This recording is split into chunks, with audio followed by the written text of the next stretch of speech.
everyone, it is Shipwreck Samantha here, and today I'm going to be showing you what is in my art bag.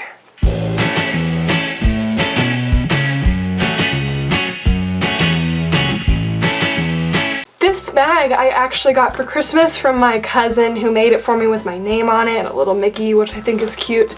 And so it's just big enough to hold all of my art stuff that I have with me on hand.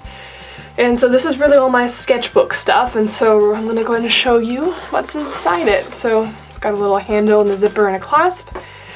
First thing you see is this plastic container thing, and so I'm going to pull that out.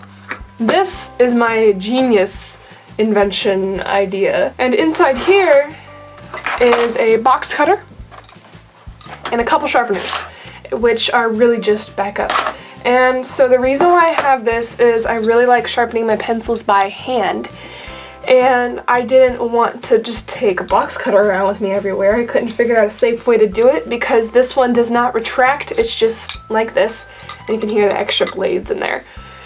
And also with my last art container, which was this, I used to hold my pencils in here. I would save the shavings inside this case, and then it would get over my kneading dough erasers, it would get over everything, and I just have lead everywhere.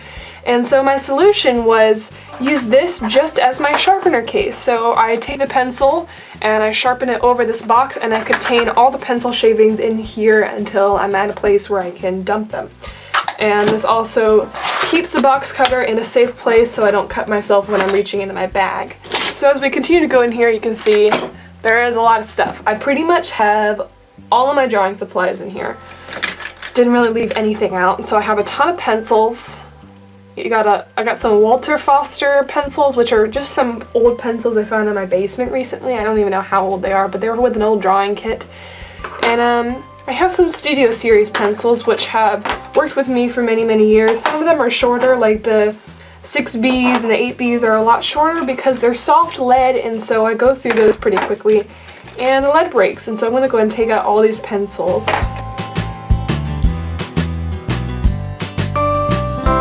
You can see here I also have some Artist Loft pencils, which I have had for years, really. And these are pretty much all the pencils I have in my case, ranging from 4H to 8B. And if you don't know what kind of pencils work for you, just get a kit with all of the range of different pencils and the different types of lead and just play around with it. I normally stick around the 3B to 5B range, going to 6B or 8B for some really harsh stuff.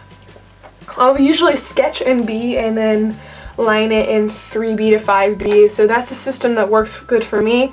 I also have some H's and 2H's and 3 and 4H, which is just there in case I need it. I don't know, I just like to have everything on hand.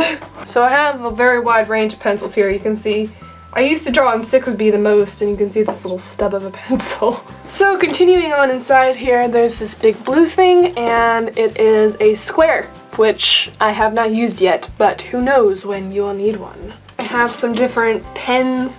So I have a Sharpie for whatever, and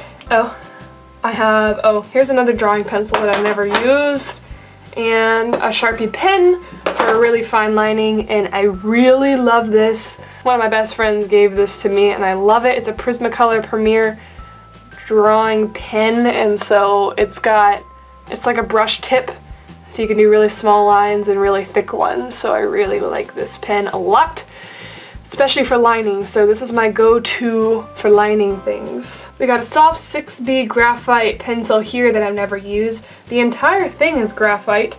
There's no wood around it. There's just a little bit of a casing so you don't smudge it all over you. But I've never used this one, and I should see how this one goes. Oh, and another pencil that I missed. This is a broken piece of I don't know where the other piece is, but this is a little broken piece that I used when I was sketching at Disneyland. I kind of sat on the pencil. Continuing on in here, we have some paper smudge sticks, whatever you call them. We call them blending stumps, and this one's kind of fallen apart because I used to keep it in here with my pencil shavings and it got graphite all over it, but I keep it just in case I find a use for it. And here's a newer blending stump, which I usually just use my hands because I really don't care if I get graphite on me. And we also have a lot of erasers in here. We got a pink pearl eraser that you can't really tell it's pink pearl because it's covered in stuff. I don't know where this eraser came from, but it's just been useful. These, as you can see, were once in here with the lead and just got covered in lead, but they're still useful. Well, I should probably throw this one away because it's hard and it's just been dragging graphite across my drawings, and I forget that it does that, and I try to erase something and it covers my page in graphite. I don't know what type of eraser this is. My mom just gave it to me the other day and was like, here's an eraser for your drawings. And I was like, thanks! So it's in there. This is my really old kneading dough eraser, which is really filled with lead and really old. And I should probably throw it away, but I just can't get rid of it. And then I found, this is like my new old kneading dough eraser because I found it in an old drawing kit with these light brown pencils, but it's just not really working for me. It's not sticking together and I'm having some issues with it, so I really need to go buy a new kneading dough eraser. I need one very badly. And then the last thing in here I think is a really cool tool not a lot of people know about, and it is a pencil extender. I love these things because when a pencil gets like this, it's broken off and old, which I haven't yet saved those little shavings, you can stick it in there, you just roll this piece of metal up there until it tightens it, and now you have a usable pencil. And then I have a good handle that I can use to draw with, and this pencil doesn't go to waste.